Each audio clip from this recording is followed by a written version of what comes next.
That would be the There's upset no way. of all upsets. That'll never happen. Week 1 would be nuts if that happens. It's There's no way. not gonna happen. You're an You're not insane even person. serious. What is up, everybody? Thanks for hopping on here in Crain and Company, making us a daily watch or listen. And we got college football tonight, boys. 17 games of in your face, 5 straight days. We're super excited. We predicted every game. We projected every game. Check out all those videos. Now we're going to dive even deeper, right? Sometimes you got to put on the scuba gear. Deep dive? Yeah. Jacques Sometimes Cousteau? you got to go put on the scuba gear and see if that ship's down there or not. Jacques What's Cousteau. right. what was Adam Sandler's scuba guy? Scuba Steve? Scuba Steve. You got to turn into Scuba Steve. Sometimes you got to go Scuba Steve. And we got another great show for you today. We're going to go through some of the upsets, hypotheticals of if there are going to be upsets, who's going to make them, but make sure you hit that subscribe button. And our guest today, none other. You've seen him, you love him, or you hate him. That hair. Which is great. Both of those work. From On 3, our buddy, Give it to me. JD PicKell. JD, let's go. What's up, buddy? Welcome. Let's get into it. Shoot the bow, son.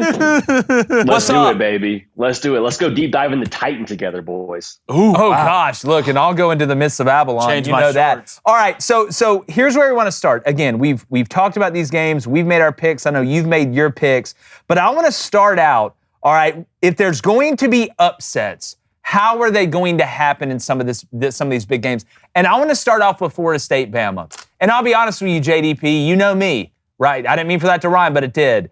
I'm not seeing a world in which Florida State beats Alabama. Not saying it's impossible, right? I'm not saying it's possible. Go ahead, read your So read right your now, numbers. quickly, the spread is Alabama minus 13.5, and the over-under is 50.5. Money line for Florida State going off at plus 450. All right, so there's a lot of value in there. Now, we know Bama's down 3 starters. Tim Keenan's got to get that Walinda surgery, that tightrope surgery, whatever you want to call it. But when you look at this matchup, JD, if I were to tell you right now that I traveled into the future and that Florida State beat Alabama, how would they beat them? It would be a don't let the kids watch this one. Dirty, gross, yucky. I don't know if y'all are big on checking the weather before these kind of games, but I look at a lot of the circumstances here. Running quarterback. That was a common thread for all the quarterbacks that beat Bama last year, especially a one Diego Pavia.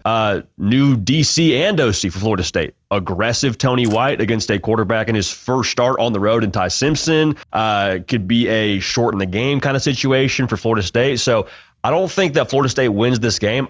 Jake, I like Florida State to cover this one. It's going to be one of my bets of the week just because of all those things with the newness of Alabama. And then also, I think Florida State with just the way last year went, dude, if you have any pride about yourself, if you have any draw line in the sand to what your locker room is, you defend home turf in a yucky, gross weather kind of game in that spot against that team and back up your quarterback. So I think that would be how it would look if Florida State beat Bama, but I think they covered this number. I really do. Well, it's funny because weather is obviously super important. When you coach special teams, as long as I did, the first thing you check is the weather, not just because of rain, but because of wind, right, and elevation and where you're playing at. And I've heard and I've seen that it's supposed to be nasty. It's supposed to rain down in Tallahassee on Saturday. And I see a lot of people saying, oh, well, that could be an advantage for Florida State. I actually see it the other way. If I'm Florida State, I need a clean track for Castellanos to be able to make some of those improvised plays, those wow plays, to be able to maybe get some balance or keep Alabama, unbalanced defensively. I think the more it rains, the more it turns into a line of scrimmage game. And JD, I'm not saying you're picking Bama, but are Sure. picking Florida State. But I do wonder and think if maybe the rain helps out Alabama because it kind of shrinks the amount that you can do and truly turns it into a line of scrimmage game, which even without Tim Keenan, that was the biggest flaw in FSU last year to me, not just DJU, JD. So you think maybe the weather could just make it yucky and keep it close and give Florida State a chance at the end? Is that what you're saying?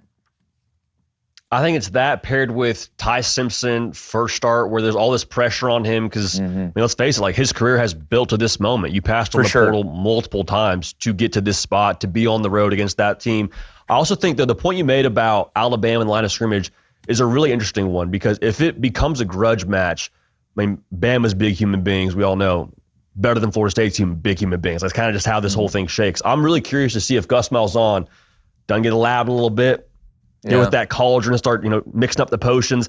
I'd love to just see Gus Malzahn and Thomas Castellanos just read the heck out of this D-line. Like, we're not going to block you. We're going to displace you. We're going to just win with angles and get the trigonometry, the geometry, the quadratic formula, all those things to just try and win a smart football game in the run game against Alabama. So that would kind of be the path for me. And also, too, I think Florida State's going to be spunky early. Like, I think it's going to be check the phone at halftime kind of situation. You're like, whoa, Florida State's down 3? Oh, Florida State's up at half? Like, what's going on? And then we see Bama be Bama in the second half. Yeah. Well, go ahead. And right now, the exact weather for my bettors out there, the exact weather for this game Saturday is going to be a high of 80, wind of 10 miles per hour, and precipitation sitting at 70%. Yeah. Okay. Well, it's Florida. It's going to rain, then it's going to be hot as hell, and then it's going to rain again. It's probably the way. Tallahassee's basically South Georgia. But, I mean, the ball handling cone in the rain, that becomes a. To me, Thomas Castellanos is going to have to make plays no matter what the weather is. Make plays and not turn the football over. So, to me, with Florida State on offense, it's not good enough for him to make a bunch of wild plays, but then also throw 2 interceptions. Yeah. It's also not good enough for him to throw 0 interceptions and have 0 fumbles, but you didn't make any big plays. He has to do both. He's going to throw a perfect game. Let's be honest. He's going to throw a perfect game. Pretty close, or at least the big play to turnover ratio has to be sizable. So if he does throw a pick, well, did you throw 5 touchdowns and you freaked out? Yeah. Where was the pick? Was it a pick exactly. six? Was it? But it's actually more interesting to me with Florida State on defense because I don't see a scenario where they completely shut down Alabama, but can you at least limit their yardage in between the 20s and make Ty Simpson be the guy in the red zone so then maybe he presses in crucial situations,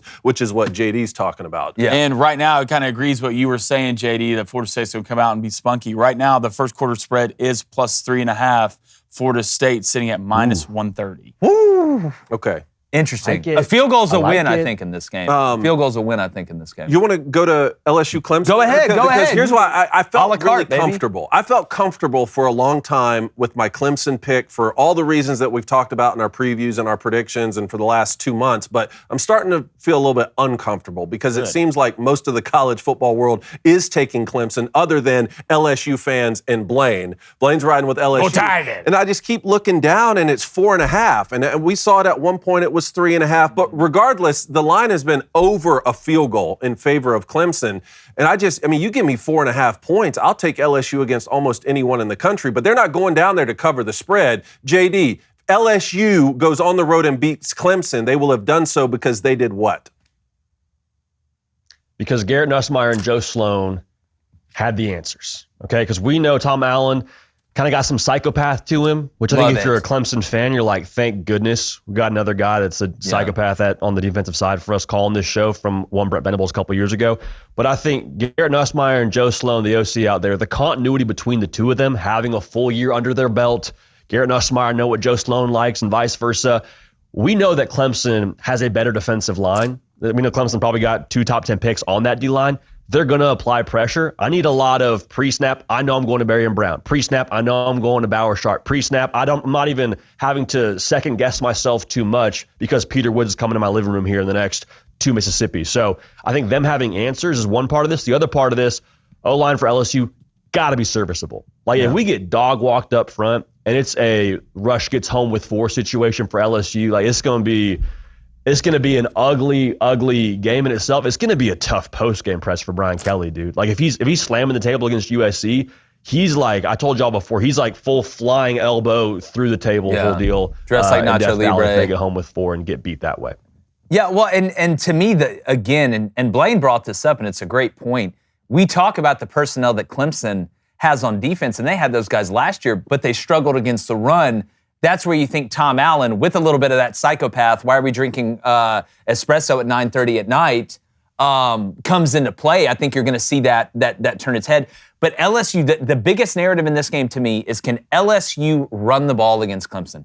Because even if you have that escape plan, that, hey, let's try and supplement the lack of a run game with a quick pass game, Clemson's going to start coming down. If they're able to pressure you, that's not going to work in the intermediate, your digs, things like that, and then in the deep third. And Nuss just can't operate in a world consistently where you don't have a run game. He can't create enough with his legs to be able to do that. But again, if I'm an LSU fan, though, I'm happy we're going to know about where we stand after week 1. Because you could beat Bethune-Cookman to death and not know. It's like the Tinder date, right? Like you matched on there, the pictures look good, but now we're going to meet at the park, And to Blaine's point, are you going to be the girl that looked that way on Tinder? Or are you some guy named Craig that's been catfishing me the whole time? That's what I'm interested to see with this Clemson defense versus this LSU offense and the lack of the run game that we've seen from LSU in the past.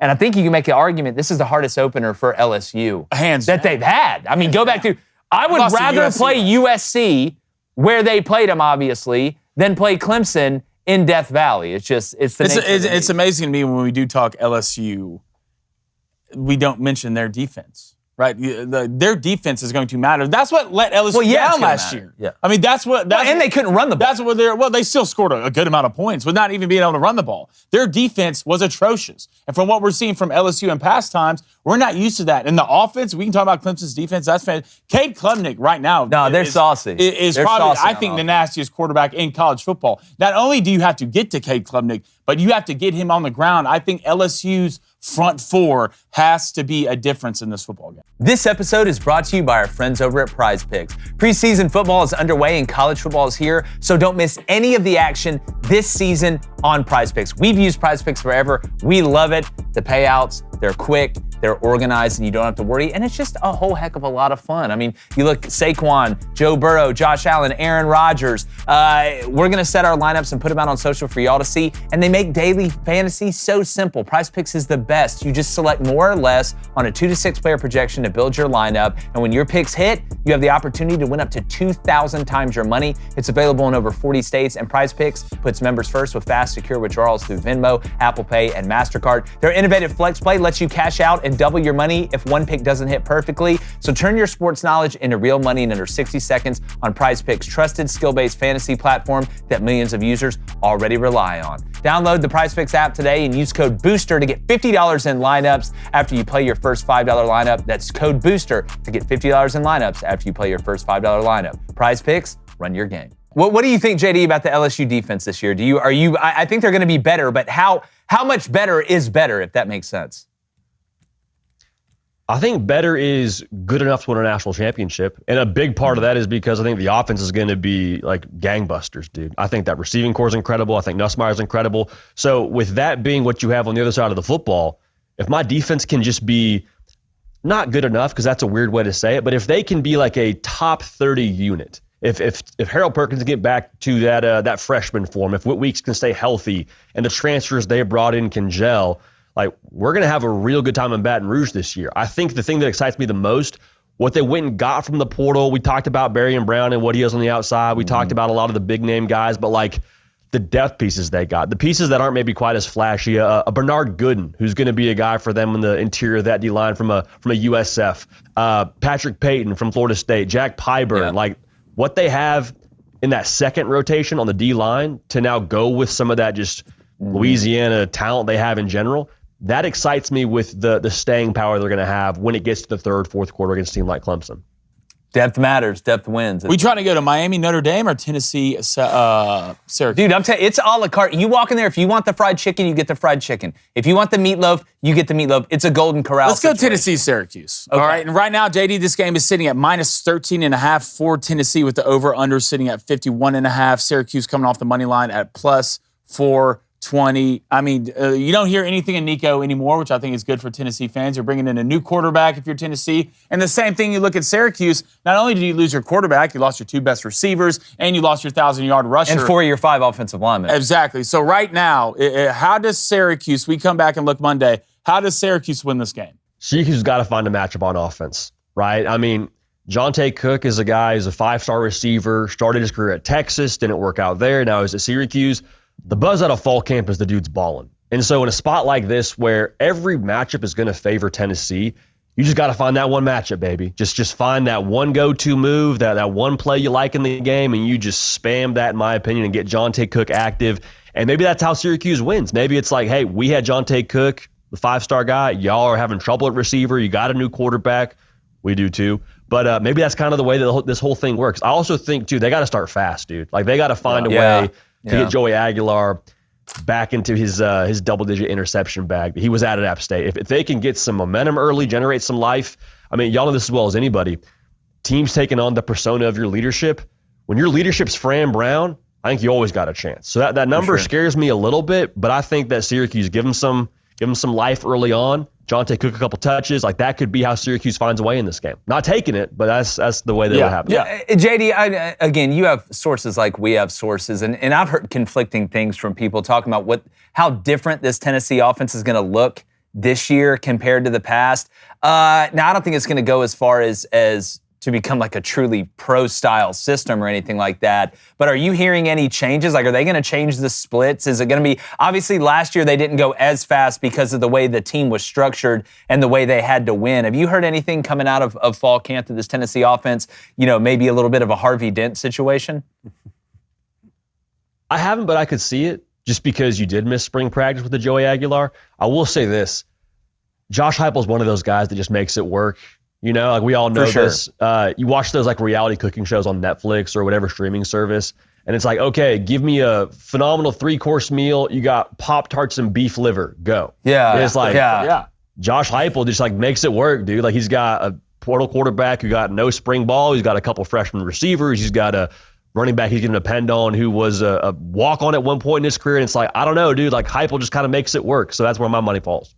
I always say that Josh Heupel knows how to cook it. I mean, Aguilar just got to bring it to the table. Well, the thing is, Aguilar, to me, especially in a game like this against Syracuse, you don't have to go out there and prove to the world that you're better than Nico. You got to go out there and just run the system and let gravity take effect. That's where if you came to me, Cone, and said Syracuse beat Tennessee, I would say Tennessee, and again, this is not, I love Fran Brown and what he did at Syracuse. I would say Tennessee lost this game more than Syracuse won it, with Joey Aguilar turning the ball over, or going in there and saying, you know what? Yeah, I may not be as hyped up as Nico, but I'm about to go show you and UCLA and App State and all these guys what they're missing. Then all of a sudden you look up and, it's like Bobby Boucher's running 50 yards with his bare ass for a touchdown because you threw it across your body. That would count as a win nonetheless. Very true, very true. All right, I want to move on to Notre Dame, Miami. Now, to me, 2.5-point spread, can you really call this an upset either way? But it does feel to me, JD, and maybe not by a mile, but more people are leaning Notre Dame than Miami because I think the questions in the secondary in Miami's defense and kind of the makeup of this skill group around Carson Beck. Do you feel like Notre Dame needs to be the favorite going into this game, or do you think Miami should be? I lean Notre Dame just for the sheer fact of what you mentioned. I think we know more about Notre Dame outside of the quarterback. I think that Miami, though, in this spot, like, this is more of a must-win for them for me than it is for Notre Dame. Because I think we all saw how the playoff went last year. You go 10-2 and Cam Ward puts on a show, and then you are on the outside looking in on Selection Sunday. Like, a win like this for Miami to have in the back pocket if they don't win the ACC, I think that would be absolutely huge. So I think it's more of a must-win for them, but I do think right now, right team's favored, spread's probably about right. Another weather game, though, boys. I mean, for a team in Miami who wants to throw it around a little bit, and Shannon Dawson likes to push the ball downfield, the equation there is a little bit funky to me. The quarterback who missed spring ball, all the new weapons, waterlogged ball. Like, I'm just saying, could be very, very Irish vibes like we saw in K-State, Iowa State. And that track down there can get messed up in the rain. I mean, you can see chunks coming out of that thing. And, Miami didn't bring in Carson Beck to run the ball, Coney. Not at all. I can't wait for that one on Sunday. We're going to live stream it. I'm jacked about it. Yeah, and go check out our full preview that we have of that game as well. If you guys don't mind, I'd kind of like to talk about TCU and North Carolina. This is a game that we haven't talked about that much. This is Monday night, and this is Bill Belichick's introduction to college football here. Jordan's introduction. Hosting TCU, line -3.5 right now with the Horned Frogs favored against the 8-time Super Bowl champion. JD, if I said North Carolina and Bill Belichick upset TCU, what would the keys to victory in that game look like? And Gio Lopez went nuts. Yeah. Would be my first thought. And then also TCU, in tandem with that, just like had several breakdowns on defense. And this is not me saying I know what UNC is going to be, because they brought in 40 new players. So kind of a question mark of sorts there. It feels to me a lot like when Deion Sanders got to Colorado and they did their whole portal thing. Now, Bill Belichick's got a better jumping off point than Deion had with that roster, but I really, really worry about Bill Belichick getting college players ready to play college football games, if that makes sense. Because you can put a lot on Tom Brady's plate. You can get all your guys who have 24 hours during the day dedicated to football, but like when I got study hall, I got class, I got whatever else I'm doing in my life as an 18 to 22-year-old. I worry a lot about being able to have a digestible game plan that translates to the field for college players. So I'm not totally answering your question there, Cone. Gio Lopez would have to have a day. I think the transfers would have to do what they do and translate to make that roster, what they brought those guys in to be. I like TCU a lot in this game, though, in that way.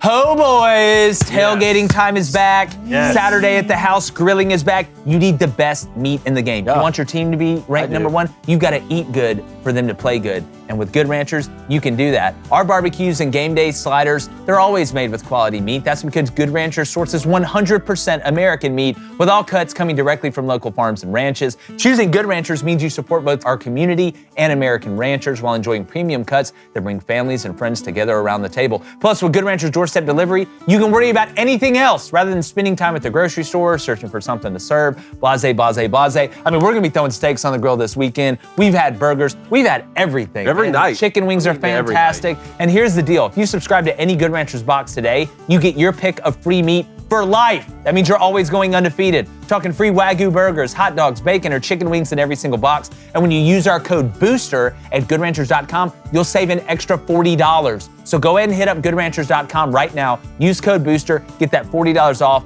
plus free meat for life. Goodranchers.com with code BOOSTER. Welcome to the table, baby. It's kickoff. Josh Hoover, I don't think enough people are talking about, maybe including us. I really like the over in that game. If it's down to 55 and a half, I see that game, both teams scoring. Well, Gio can play, from South. That was they needed that pickup. There's a reason he won that job. All right, JD, let's talk about the game you went Jon Snow on. All right, when I saw on X, and it's Colorado, Georgia Tech. I mean, right now, Georgia Tech is -4.5. They're the favorite. That's going off at -112 with a over-under sitting at 52.5. Colorado money line is +158. At JD, home. You have Colorado winning this game. Tell me how Colorado does. It's in Boulder, right? Yeah. Dog, don't we always have a week one just kind of gotcha game? You know what I mean? And Colorado's been a part of a couple of those. Like when Deion got there against TCU, that one in Fort Worth was the week one gotcha for me. I've been too wrong on Colorado too many times, dude. I have, and I've come in this studio and we have Crow that's metaphorical in a sense, but it still counts. We eat that on the show and we're wrong about stuff pretty blatantly. And Colorado, maybe more than any other team, has made me eat crow. I'm like, dude, I'm not falling for it. Caden Salter, mobility factor there, the fact that it's home Friday night, everyone's talking about what Colorado lost, and Deion Sanders probably making this team play a bit inspired with, all of his health victories in that way. It feels so Georgia Tech to me to where I think it's Colorado. Does that make sense? This is kind of, we're sort of reading the vibes a little bit here, boys. I'm going mobile quarterback at home, overlooked team. Also some good players at Colorado too, like the weapons in Joe Williams, who's a freshman of the year a year ago in the American Athletic Conference, over from Tulsa, plays wide receiver. Stud. I mean, clips from him from the Colorado social team all throughout spring ball and fall camp, making plays left and right. Omarion Miller tore up USC a couple of years ago, went for almost 200 yards. He gets as hot as anybody, And to be fair, y'all, that year, a lot of people tore up USC. So, Omarion Miller joined the club. But I think there's better players than people realize there. And, again, reading the vibes feels very Colorado because it feels so Georgia Tech. Yeah, and I will say Caden Salter did get named the starter for Colorado. And a little stat that I saw get put up on X is Haynes King was terrible versus man last year.